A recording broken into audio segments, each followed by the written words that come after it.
Hello students, welcome to chemistry class. हमारा chapter शुरू है, chapter number 14 that is basic principle in organic compound. उसमें से हमने इसके पहले इंडक्टिव इफेक्ट के बारे में स्टडी किया था। Now we are going to study the resonance structure. It's very important topic. So resonance structure में आपको ट्राई दिस दिया है कि draw line structure of benzene. आपको बोला है कि draw a bond line structure of benzene. Benzene का आपको बॉन्ड लाइन स्ट्रक्चर ड्रॉ करना है। ठीक है, अब आपको पता है कि बेंजीन का बॉन्ड लाइन स्ट्रक्चर कैसे, मतलब draw the bond line structure of benzene. Benzene का हमें बॉन्ड लाइन स्ट्रक्चर ड्रॉ करना है। ठीक है, अब बॉन्ड लाइन मतलब क्या, जिसमें हम सिर्फ बॉन्ड को ड्रॉ करेंगे। ठीक है, 6 कार्बन की साइक्लिक रिंग ड्रॉ करेंगे, क्योंकि बॉन्ड लाइन ड्रॉ करें तो कार्बन तो ड्रॉ करना नहीं, सिर्फ हमें लाइन से कार्बन कार्बन के बीच का ड्रॉ करना है। और इसमें अल्टरनेट क्या रहेगा, alternate single and double bond present. ये हो गया bond line structure of the benzene. And how many carbon carbon single and double bond present there, इसमें कितने बॉन्ड सिंगल है कितने बॉन्ड डबल। आपको पता है कि ये एक बॉन्ड सिंगल है, ये दूसरा बॉन्ड। एक्चुअली मैं स्ट्रक्चर फिर से ड्रॉ करके बता देती हूँ आपको, ठीक है, जिससे आपको क्लियर समझ में आ जाएगा। ठीक है, तो जो बेंजीन का स्ट्रक्चर है लाइकवाइज ये है। ठीक है, ये बेंजीन का स्ट्रक्चर हो गया, ये डबल बॉन्ड, ये भी डबल बॉन्ड और ये डबल बॉन्ड। तो अब देखो इसमें सिंगल बॉन्ड कौन सा है, ये वाला जो है वो एक सिंगल बॉन्ड है, ये दूसरा सिंगल बॉन्ड है और ये तीसरा सिंगल बॉन्ड है। ठीक है, ये एक सिंगल बॉन्ड, ये दूसरा सिंगल बॉन्ड और ये तीसरा सिंगल बॉन्ड। तो ऐसे देखो कितने सिंगल बॉन्ड हो गए, इसमें 3 सिंगल बॉन्ड है। ठीक है, 3 क्या है, सिंगल बॉन्ड है और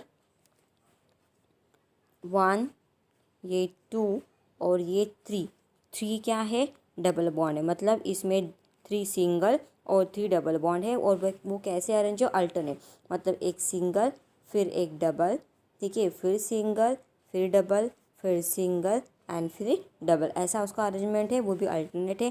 ठीक है, तो उसको बोलते हैं कॉन्जुगेशन। जब कोई भी कंपाउंड में अल्टरनेट सिंगल डबल बॉन्ड का अरेंजमेंट है उसको हम बोलते हैं कॉन्जुगेटेड पाई सिस्टम। ठीक है, और उसमें भी मोर देन 1 मल्टीपल बॉन्ड से, मल्टीपल मतलब डबल या फिर ट्रिपल, बट इसमें कैसे रहेंगे, डबल बॉन्ड रहेंगे। मतलब कोई भी सिस्टम जिसमें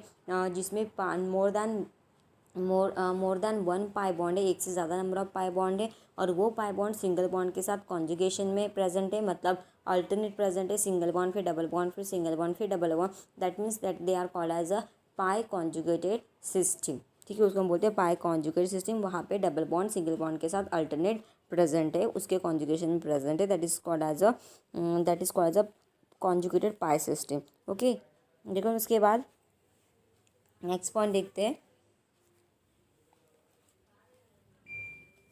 नेक्स्ट पॉइंट देखो, नेक्स्ट पॉइंट में ये दिया है कि write down the expected value of bond length of carbon. ठीक है, उसमें बोला है कि एक्सपेक्टेड बॉन्ड लेंथ की वैल्यू आपको लिखना है कार्बन कार्बन बॉन्ड की इन बेंजीन। बेंजीन में जो कार्बन कार्बन बॉन्ड दिए हुए उसकी आपको बॉन्ड लेंथ की वैल्यू लिखनी है। ठीक है, अब उसकी बॉन्ड लेंथ की वैल्यू कैसी है वो कैसे लिखनी है वो आपको बाद में दिया, तो हम थोड़ी देर के बाद उसको देखेंगे। ठीक है, तो अब देखो उसके बाद वहाँ पे दिया the cyclic structure of benzene is incorporating 3 alternating carbon single bond and carbon carbon double. ये तो मैंने अभी आपको बताया कि आपके बेंजीन के साइक्लिक स्ट्रक्चर में क्या होता है। बेंजीन के साइक्लिक स्ट्रक्चर में 3 alternating carbon carbon single bond and 3 carbon carbon double bond present होते हैं। वो क्या इम्प्लाइज करते हैं, that implies 2 distinct bond length. क्योंकि अगर कार्बन कार्बन सिंगल बॉन्ड है तो उसकी बॉन्ड लेंथ अलग रहेगी, कार्बन कार्बन डबल बॉन्ड तो उसकी बॉन्ड लेंथ अलग रहेगी। अगर कार्बन कार्बन का सिंगल बॉन्ड है तो उसकी बॉन्ड लेंथ कितनी रहेगी, 154 पिकोमीटर रहेगी। लेकिन अगर कार्बन कार्बन का डबल बॉन्ड है तो उसकी बॉन्ड लेंथ कितनी रहेगी, उसकी बॉन्ड लेंथ रहेगी 133 पिकोमीटर। ठीक है, अगर सिंगल बॉन्ड है 154 किसकी है, कार्बन कार्बन सिंगल बॉन्ड की है, और 133 किसकी है, कार्बन कार्बन डबल बॉन्ड की। ठीक है, अगर कार्बन कार्बन डबल बॉन्ड है तो उसकी बॉन्ड लेंथ रहेगी 133 पिकोमीटर, सिंगल बॉन्ड है तो उसकी रहेगी 154 पिकोमीटर। ठीक, जो हमें फिगर नंबर 14.10 में दी हुई है। ठीक है, an experimental measurement shows that कि benzene has a regular hexagonal shape. ठीक है, जब एक्सपेरिमेंटली जब उसको मेजर किया गया तो बेंजीन को रेगुलर हेक्सागोनल शेप होता है। ठीक है, मतलब साइक्लोहेक्स जैसे ये ड्रॉ किया है। ठीक है, कैसा स्ट्रक्चर, ये ऐसा रेगुलर साइक्लोहेक्सेन का उसका स्ट्रक्चर जैसे इस स्ट्रक्चर में दिया हुआ है आपको। ठीक है, इस स्ट्रक्चर में आपको दिया हुआ है। ठीक है, तो इस स्ट्रक्चर में आपको जो दिया हुआ है वो क्या है, वो साइक्लिक स्ट्रक्चर है साइक्लोहेक्सेन का। साइक्लोहेक्सेन हेक्सागोनल शेप है उसका। ठीक है। And all 6 carbon bond have the same bond length, और इसमें जितनी भी बॉन्ड लेंथ आपको दी है सभी बॉन्ड लेंथ कैसी है, सेम है। ये भी 138 है, ये भी 138 है, कोई भी आप इसमें से कोई भी देखो सभी कैसी है 138 ही पिकोमीटर आपको दी। ये भी 138, ये भी 138, ये भी 138, जितनी भी बॉन्ड लेंथ है वो सभी कैसी है 138 पिकोमीटर, मतलब सब सेम। ये कब पता चला, जब हमने उसका एक्सपेरिमेंटल मेजरमेंट किया। तो एक्सपेरिमेंटल मेजरमेंट से हमें पता चला कि बेंजीन का रेगुलर हेक्सागोनल शेप होता है साइक्लोहेक्सेन के जैसे, एंड उसके 6 कार्बन बॉन्ड जो होते हैं उनकी बॉन्ड लेंथ सेम होती है, दैट इज 138 पिकोमीटर। ठीक है। एंड वो जो 138 पिकोमीटर है वो क्या है, इट्स अ इंटरमीडिएट। किसके बीच इंटरमीडिएट, किसका इंटरमीडिएट है वो, क्योंकि हमें ऑलरेडी पता है कि कार्बन कार्बन सिंगल बॉन्ड की 154 है और कार्बन कार्बन डबल बॉन्ड की 133 पिकोमीटर है।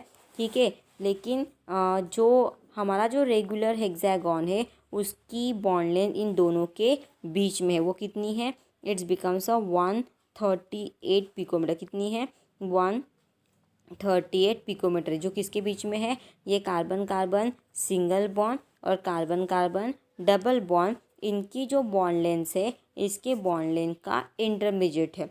कितना, 138 पिकोमीटर। क्योंकि जब हम उसका एक्सपेरिमेंटल मेजरमेंट करते तो हमें पता चलता कि बेंजीन ये साइक्लोहेक्सेन टाइप का स्ट्रक्चर है और जिसमें सारे बॉन्ड आइडेंटिकल होते हैं, एक जैसे होते हैं, ना कोई सिंगल है ना कोई डबल है, मतलब वो दोनों का इंटरमीडिएट है। इसका मतलब उसकी बॉन्ड लेंथ भी दोनों का इंटरमीडिएट ही रहेगी, जो कितना है, ना 154 है ना 133, दोनों का इंटरमीडिएट है, मतलब कितनी 138 पिकोमीटर उसकी सभी कार्बन कार्बन की बॉन्ड की लेंथ है। कोई डबल है या फिर सिंगल है, क्योंकि वो ना तो सिंगल है ना तो डबल है, क्योंकि वो दोनों के बीच में, इसलिए उसके बॉन्ड बिन भी इंटरमीडिएट में ही आते हैं, that is 130 picometre. Okay, this means all the 6 carbon carbon bond in the बेंजाइक्लोन। इसका मतलब ये है कि जितने भी carbon carbon double bond present, carbon carbon के बीच में जितने भी 6 कार्बन का सॉरी दिस मीन्स दैट कि all 6 carbon carbon bond, benzene के अंदर जो 6 कार्बन कार्बन बॉन्ड है वो सभी इक्विवेलेंट है। ठीक है। और इसमें क्या दिया है कि unlike what appears from the single Lewis structure, जो हमें कहाँ से अपेयर की मिला है वो सिंगल लेवी स्ट्रक्चर, जो आपको यहाँ पे ड्रॉ करके दिया, उस सिंगल लेवी स्ट्रक्चर से हमें पता चला है कि सभी बॉन्ड कैसे है, आइडेंटिकल है, सभी की बॉन्ड लेंथ सेम है। ठीक है।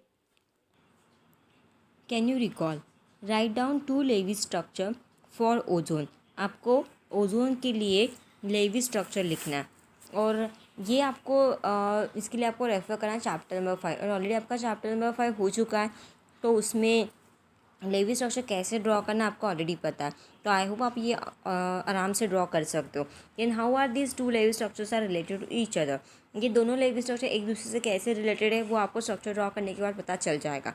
Then what are this 2 Lewis structures called, उन दोनों लेवी स्ट्रक्चर को हम क्या बोलते हैं, एंड ऑब्वियसली दो जो उसके लेवी स्ट्रक्चर बनेंगे उसको हम बोलेंगे resonance structure, resonating forms. Okay, now next देखो, when Lewis structure of a compound has 2 और more multiple bonds alternating with a single bond. इसमें ये दिया है,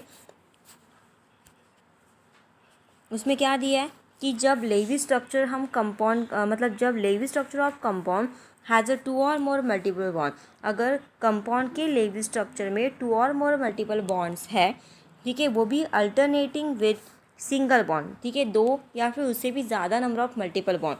मल्टीपल बॉन्ड मतलब क्या, आइदर डबल बॉन्ड या फिर ट्रिपल बॉन्ड, इनमें से डबल या ट्रिपल बॉन्ड अगर है, ऐसे मल्टीपल बॉन्ड्स अगर 1-2 से ज़्यादा नंबर ऑफ है और वो भी अल्टरनेटिव विद सिंगल बॉन्ड के, जैसे सिंगल बॉन्ड फिर डबल, सिंगल बॉन्ड फिर डबल बॉन्ड, फिर से सिंगल बॉन्ड फिर डबल बॉन्ड लाइकवाइज अगर है, तो it is called as a conjugated system of pi bond. जैसे फॉर एग्जाम्पल किस में होता है, बेंजीन में। बेंजीन में क्या होता है, alternate single and double bond type का अरेंजमेंट होता है। ठीक है, ऐसा कंपाउंड जिसके लेवी स्ट्रक्चर में 2 से ज़्यादा नंबर ऑफ मल्टीपल बॉन्ड्स है, मतलब डबल या फिर ट्रिपल बॉन्ड है, और वो भी अल्टरनेट है विथ सिंगल बॉन्ड के साथ, तो it is called as a conjugated system of pi bond. उसको हम क्या बोलते हैं, conjugated system of pi bond बोलते हैं। जैसे फॉर एग्जाम्पल अगर हमने बेंजीन का स्ट्रक्चर ड्रॉ किया, तो बेंजीन के स्ट्रक्चर में क्या होता है कि एक सिंगल बॉन्ड अगर है तो दूसरा डबल रहेगा। जैसे ये डबल लिया मैंने, तो ये बाजू वाला सिंगल, फिर से ये डबल, फिर से ये सिंगल, फिर ये डबल, तो लाइकवाइज स्ट्रक्चर उसका, ठीक है, मतलब अल्टरनेटिंग स्ट्रक्चर उसका है। ठीक है, जैसे ये डबल था तो ये आपका सिंगल बॉन्ड है, राइट, ये सिंगल के बाद डबल ड्रॉ किया तो ये आपका सिंगल रहेगा, फिर से डबल है तो फिर से सिंगल है, तो लाइकवाइज अरेंजमेंट है, मतलब alternate single and double bond का अरेंजमेंट जब होता है कोई कंपाउंड के लिए भी स्ट्रक्चर में, तो उसको बोलते हैं हम conjugated system of pi bond. उसको हम क्या बोलते हैं?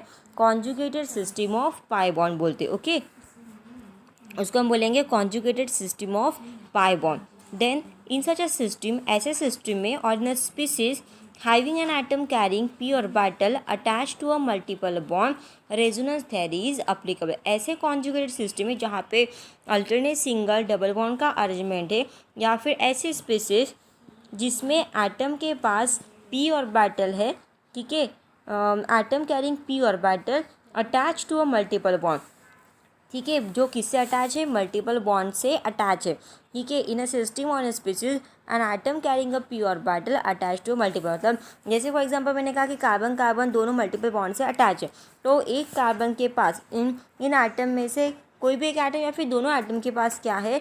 p ऑर्बिटल है, ठीक है। वो p ऑर्बिटल उसके साथ अटैच है, मतलब जो आपका एटम मल्टीपल बॉन्ड से अटैच है, उस एटम के पास अगर p ऑर्बिटल है, या फिर ऐसे सिस्टम जहाँ पे अल्टरनेटिव सिंगल डबल बॉन्ड का अरेंजमेंट है, तो उसके ऊपर रेजोनेंस थ्योरी एप्लीकेबल होती है, ठीक है। तो रेजोनेंस थ्योरी किसके ऊपर एप्लीकेबल होती है?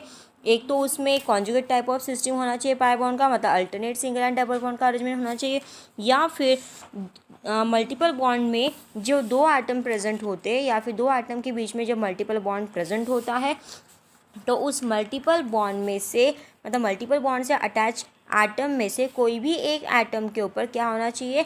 p ऑर्बिटल होना चाहिए। अगर ऐसा है, या फिर दोनों एटम पे p ऑर्बिटल होना चाहिए, देन ओनली वहाँ पे रेजोनेंस थ्योरी जो है वो अप्लीकेबल होती है। ओके, तो we understand the following point from the resonance theory. अब ये जो पॉइंट मैंने आपको बताया वो हम रेजोनेंस थ्योरी के बेसिस पे अंडरस्टैंड कर सकते हैं, ठीक है। तो आई होप आपको समझ में आ गया ये पॉइंट, ठीक है। रेजोनेंस थ्योरी के बेसिस पे कौन से रेजोनेंस थ्योरी को किसके ऊपर अप्लीकेबल है?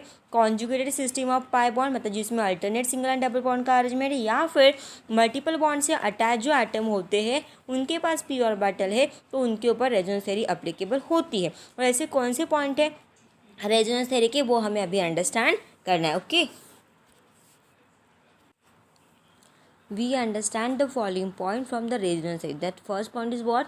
The pi electrons in the conjugated system of pi bonds are not localized to a particular pi bond। इसमें ये दिया है कि जैसे हमारी पाई सिस्टम जो होती है, ठीक है, उसमें कि pi electrons conjugated system of pi bond के, वो कोई भी एक पर्टिकुलर पाई बॉन्ड के लिए लोकलाइज नहीं होती। जैसे फॉर एग्जांपल अगर मैंने बेंजीन का स्ट्रक्चर ड्रॉ किया है, तो बेंजीन के स्ट्रक्चर में अल्टरनेट अरेंजमेंट होता है डबल बॉन्ड सिंगल बॉन्ड का।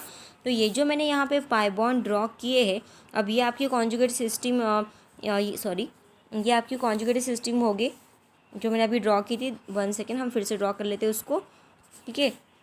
ये हमारा बेंजीन का स्ट्रक्चर है। इस बेंजीन के स्ट्रक्चर में alternate single and double bond का अरेंजमेंट है, राइट। अब इस अरेंजमेंट में क्या होता है, हमने यहाँ पे अल्टरनेट सिंगल और डबल बॉन्ड का अरेंजमेंट किया, ठीक है। अल्टरनेट सिंगल और डबल बॉन्ड यहाँ पे प्रेजेंट है, और इसमें ये बोला कि यहाँ पे जो भी बॉन्ड डबल बॉन्ड प्रेजेंट है, वह डबल बॉन्ड जो है वो कोई भी दो एटम के बीच में फिक्स नहीं है। जैसे मैंने यहाँ पे इन दो कार्बन के बीच में डबल बॉन्ड ड्रॉ किया, तो ये बॉन्ड फिक्स नहीं, ये बॉन्ड हम आगे इसके बीच में भी यहाँ पे भी ला सकते हैं, ठीक है। ये वाला जो डबल बॉन्ड है इन दोनों के बीच में फिक्स नहीं है, इसको हम यहाँ पे भी ला सकते हैं। ये डबल बॉन्ड यहाँ पे है, तो इसको हम यहाँ पे ला सकते हैं। तो इस तरीके से हम उसको शिफ्ट कर सकते हैं, उसका लोकलाइजेशन हम अलग अलग कर सकते हैं। कोई भी एक पर्टिकुलर पाई बॉन्ड के लिए वो फिक्स नहीं होते, ठीक है। मतलब ऐसा नहीं कि ये पाई बॉन्ड है, मतलब ये इलेक्ट्रॉन यहीं पे रहेंगे, ऐसा नेसेसरी नहीं है। ये इलेक्ट्रॉन आगे भी शिफ्ट हो सकते हैं, मतलब कोई भी जो पाई इलेक्ट्रॉन्स होते हैं कॉन्जुगेटेड। अब ये कॉन्जुगेट सिस्टम तो है क्योंकि इसमें alternate single and double bond का अरेंजमेंट है, मतलब ये क्या है, conjugate system of pi bond है। उस conjugated system of pi bond में जो पाई इलेक्ट्रॉन्स प्रेजेंट होते हैं, वो पाई इलेक्ट्रॉन कोई भी पर्टिकुलर पाई बॉन्ड के लिए हम लोकलाइज नहीं करते, वो मूव कर सकते। जैसे यहाँ पे ये दो पाई इलेक्ट्रॉन्स अगर है, ठीक है,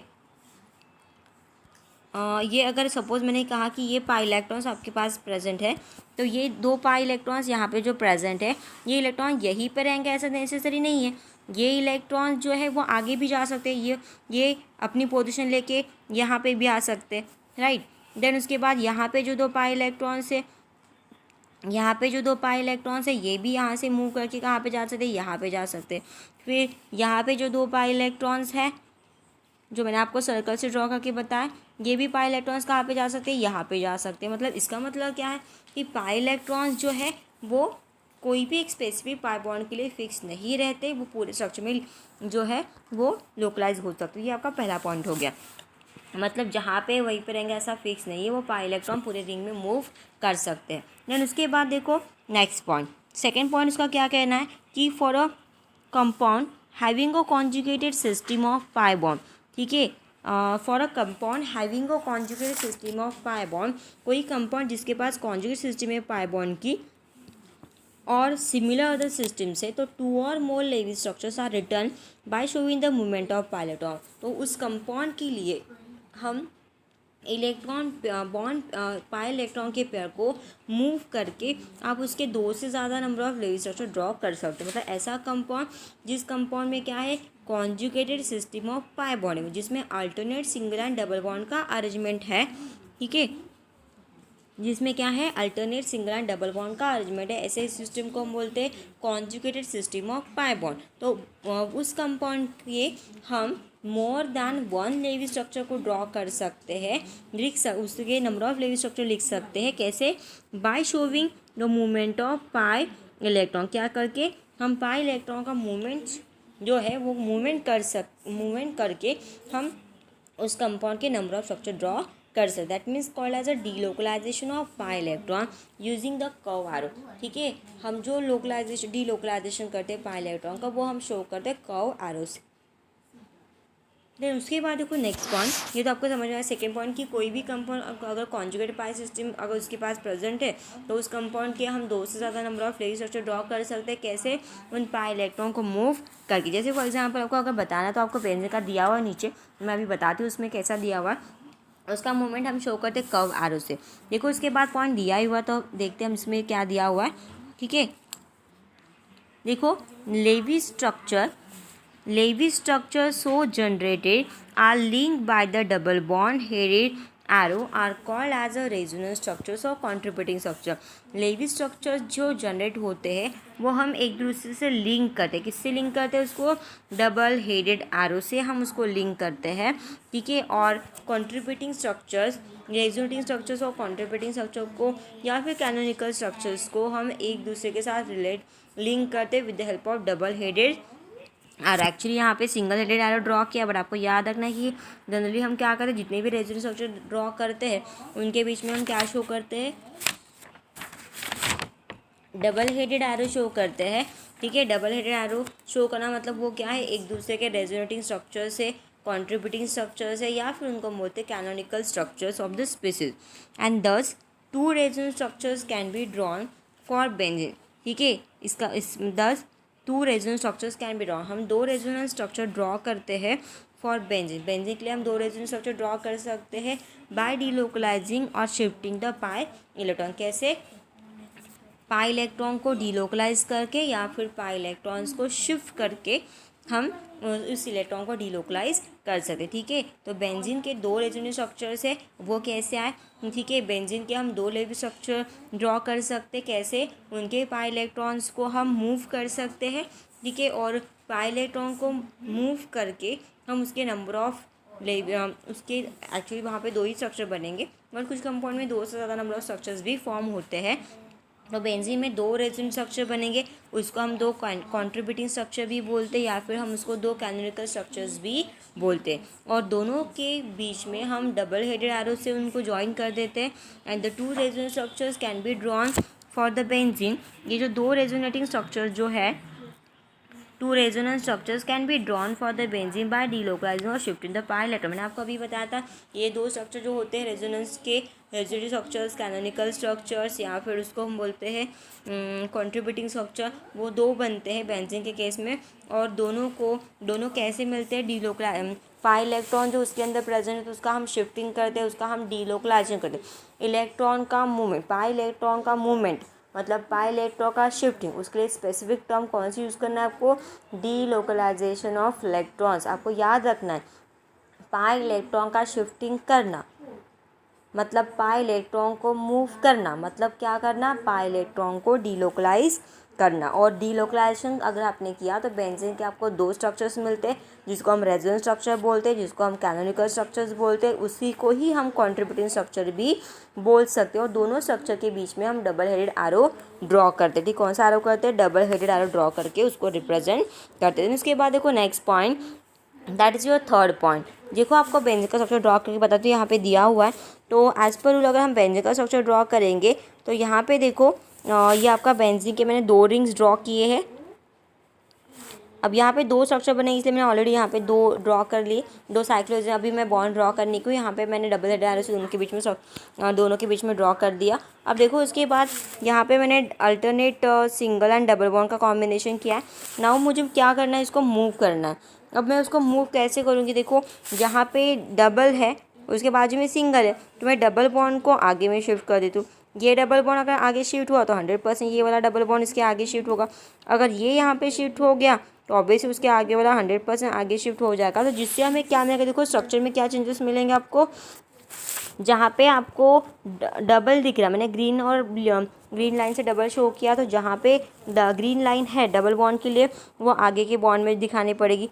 उसके बाद वाली लाइन फिर से ये वाला जो बॉन्ड है, ये वाला इस साइड का बॉन्ड भी आगे शिफ्ट हो जाएगा, तो वो आएगा यहाँ पे। फिर ये वाला बॉन्ड फिर से आगे शिफ्ट हो जाएगा, तो ये जाएगा यहाँ पे। देखो अरेंजमेंट कैसा चेंज हो गया। पहले बॉन्ड कहाँ पे था, यहाँ पे था, यहाँ पे था, और यहाँ पे। अभी कहाँ पे, यहाँ पे है। ठीक है, ये एक ही बॉन्ड है, ये यहाँ पे। देखो आपको पोजीशन कैसे, आपको दो ही स्ट्रक्चर मिलेंगे, क्योंकि अगर हमने फिर से उसको रिमूव किया तो वो ओरिजिनल जगह पे आ जाएगा। तो इसलिए उसके दो ही रेजोनेंस स्ट्रक्चर बन सकते हैं, जो मैंने अभी आपको ड्रॉ करके बताया। देन पॉइंट थर्ड देखो, थर्ड पॉइंट में क्या दिया हुआ है कि position of carbon atom in the conjugated system of pi bond. यहाँ पे आपको क्या बोला है कि position of a carbon atom की जो पोजीशन है, ठीक है, in the conjugated system of pi bond remains unchange. तो आपको पता है कि कार्बन जहाँ पे वहीं पे है, उसमें कोई भी पोजीशन हम उसकी चेंज नहीं करते। अगर मैंने यहाँ पे ये बेंजीन ड्रॉ कर दिया तो जहाँ पे कार्बन है वहीं पे कार्बन फिक्स रहेंगे। अगर आपने उसका दूसरा भी स्ट्रक्चर ड्रॉ किया तो भी कार्बन जहाँ पे है वहीं पे रहेंगे, उनकी पोजीशन में कोई भी चेंजेस नहीं होंगे। कार्बन एज इट इज रहेगा उस कॉन्जुगेट पाई सिस्टम में, सिर्फ डबल बॉन्ड की पोजीशन चेंज होंगे, बाकी कार्बन जैसे वैसे वहाँ पे प्रेजेंट रहेंगे। देन उसके बाद देखो next point, but the position of pi electrons are different in different resonating structure. तो आपको पता ही है कि कार्बन की पोजीशन जैसे है वैसे रहेगी, कार्बन के पोजीशन में कोई चेंजेस होने वाले नहीं है।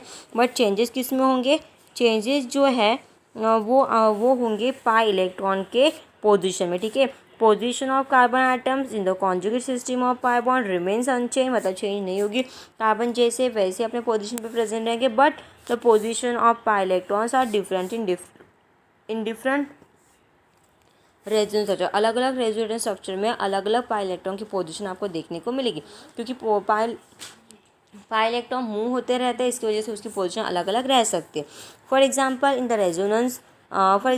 Resonance structures of resonance structure one of a benzene there is a single bond between C1 and C2। वहाँ पे कार्बन का नंबर ड्रॉ किया। पहला जो डबल बॉन्ड, अब मैं यहीं पे बता देती हूँ, वहाँ पे दिया है कि पहला जो डबल बॉन्ड है रेजोनेंस स्ट्रक्चर वन में there is a single bond between C1 and C2। C1 and C2 में क्या है, सिंगल बॉन्ड है।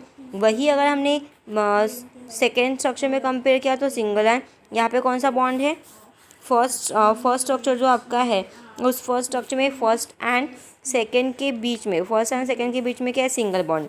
वही अगर हमने सेकेंड स्ट्रक्चर में देखा तो वन एंड सेकेंड में क्या है, डबल बॉन्ड। तो अभी जहाँ पे सिंगल है वहाँ पे डबल होगा। फिर सेकेंड, अगर उसके बाद का स्ट्रक्चर देखेंगे तो फर्स्ट स्ट्रक्चर में 5 एंड 6 इनके बीच में सिंगल बॉन्ड है। और वही अगर हमने यहाँ पे देखा तो वो बॉन्ड कहाँ पे मूव हो रहा है, यहाँ पे 4 and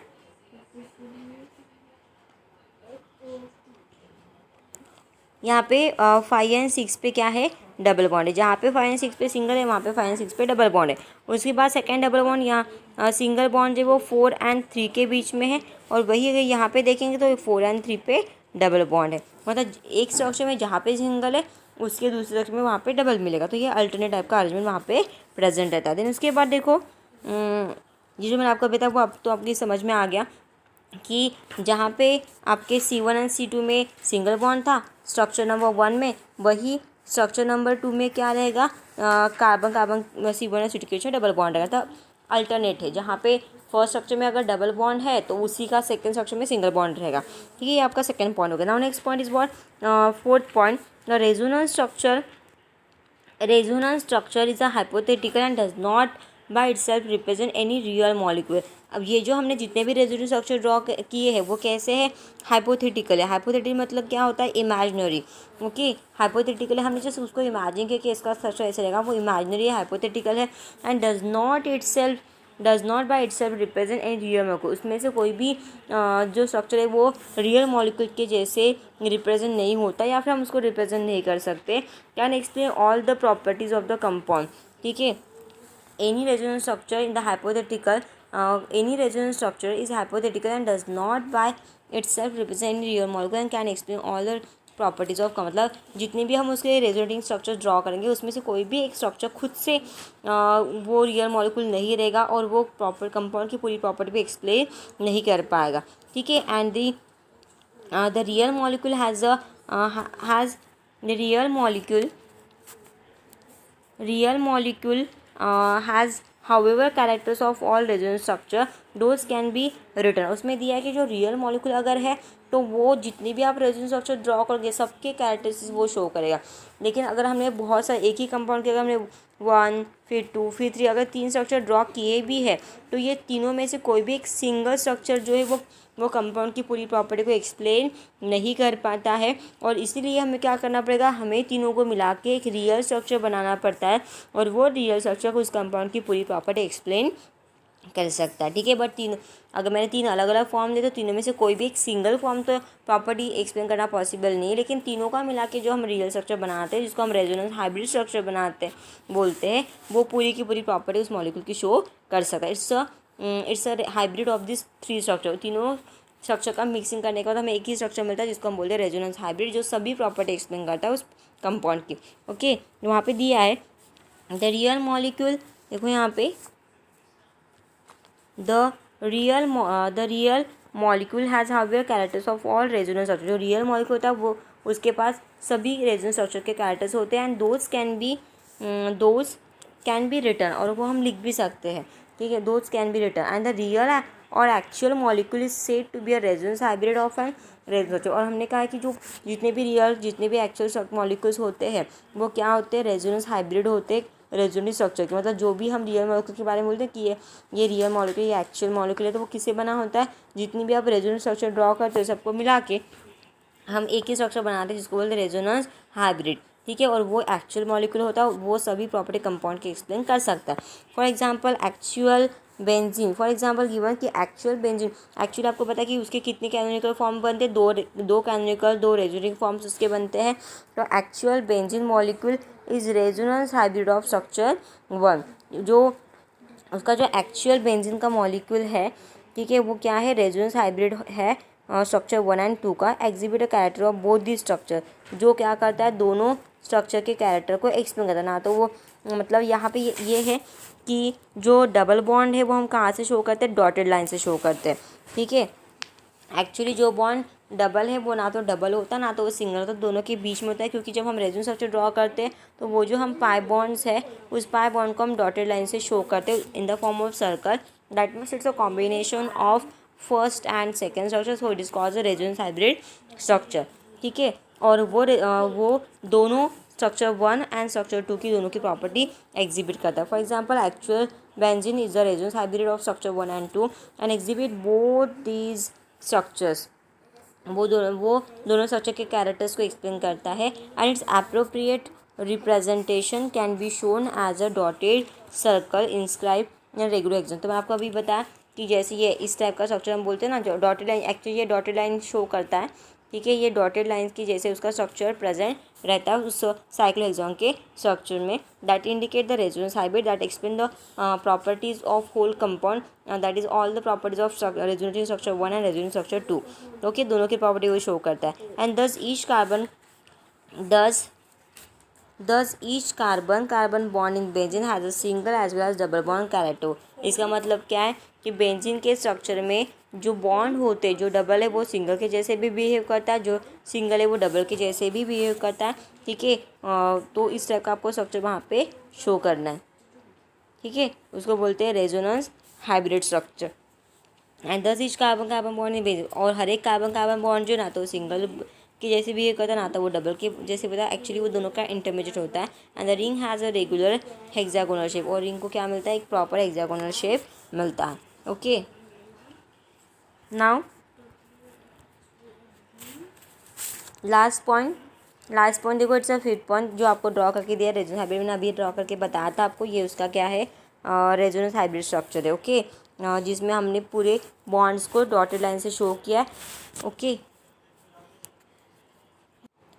now last point is the fifth point, hypothetical energy of an individual resonance structure। hypothetical energy जो होती है इंडिविजुअल रेजोनेंस स्ट्रक्चर की can be calculated using a bond energy value.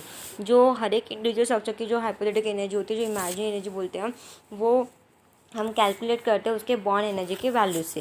And the energy of actual molecule जो होती है is however lower than that of any one of the resonance structure. क्योंकि आपको पता है कि रेजोनेंस स्ट्रक्चर जो होते हैं वो स्टेबल नहीं होते, एक्चुअली स्टेबल है बट उतने स्टेबल नहीं होते जितना रेजोनेंस हाइब्रिड स्ट्रक्चर होता है। इसकी वजह से जितने भी रेजोनेंस स्ट्रक्चर आप अगर देखोगे और सबकी एनर्जी का कंसिडर करोगे, सबकी एनर्जी किससे कम रहेगी, सबकी एनर्जी ज़्यादा रहेगी as compare to resonance hybrid. मतलब सबसे ज़्यादा स्टेबल रेजोनेंस हाइब्रिड स्ट्रक्चर है जो सबको मिला के बनाया जाता है, जिसकी एनर्जी सबसे कम होती है क्योंकि उसकी स्टेबिलिटी ज़्यादा, जिसके पास स्टेबिलिटी ज़्यादा उसके पास एनर्जी बहुत ही कम होती है। इसलिए रेजोनेंस हाइब्रिड की एनर्जी बहुत ही कम है क्योंकि वो बहुत ज़्यादा स्टेबल, इवन जितने भी रेजोनेंस स्ट्रक्चर उसके अंदर होते हैं उससे भी कम एनर्जी। अगर किसी एक के साथ भी अगर हम कंपेयर करते हैं उसके रेजोनेंस स्ट्रक्चर के साथ, तो कंपैरिजन में आपको रेजोनेंस हाइब्रिड की एनर्जी सबसे कम ही मिलेगी क्योंकि वो सबसे ज़्यादा स्टेबल है। In other words resonance hybrid जो है वो मोर स्टेबल है than any of the resonance structure. ठीक है, कोई भी रेजोनेंस स्ट्रक्चर से वो बहुत ज़्यादा स्टेबल है। And the difference in the actual energy and lowest calculated energy of resonance structure is called as a resonance stabilization energy. What is resonance stabilization energy? The difference in the actual energy and lowest calculated energy. जो actual जो energy है उस molecule की actual energy और जो हमने सबसे lowest calculate की एनर्जी, उनके बीच का जो डिफरेंस है उसको हम बोलते हैं रेजोनेंस स्टेबलाइजेशन एनर्जी। ठीक है, the difference in the actual energy and lowest calculated energy of a resonance structure. ठीक है, मतलब जो उसकी जो एक्चुअल एनर्जी है वो और जो भी लोवेस्ट कैलकुलेट एनर्जी है रेजोनेंस स्ट्रक्चर की उसको हम बोलते हैं रेजोनेंस स्टेबलाइजेशन एनर्जी। और जस्ट रेजोनेंस एनर्जी भी उसको हम बोल सकते हैं। ठीक है, उसको क्या बोलेंगे, resonance energy. Actual energy minus lowest calculated energy, उनके बीच का डिफरेंस जो होता है उसको हम बोलते हैं resonance energy. And thus resonance leads to a stabilization of actual molecule. तो रेजोनेंस हमें क्या देता है, resonance leads to a that resonance leads to a stabilization of actual molecule। Actual molecule के स्टेबलाइजेशन के बारे में हमें रेजोनेंस ये कंसेप्ट जो है वो एक्सप्लेन करता है। या फिर कोई भी एक्चुअल मॉलिक्यूल है तो उसका स्टेबलाइजेशन कैसे होता है वो हम रेजोनेंस के बेसिस पे एक्सप्लेन कर सकते हैं। तो ये सब हो गया अबाउट द रेजोनेंस। ठीक है, उसके बाद जो भी रूल्स रहेंगे हम बाद में उसके नेक्स्ट लेक्चर में स्टडी करेंगे। ठीक है, तो इस लेक्चर में यही तक। Thank you so much.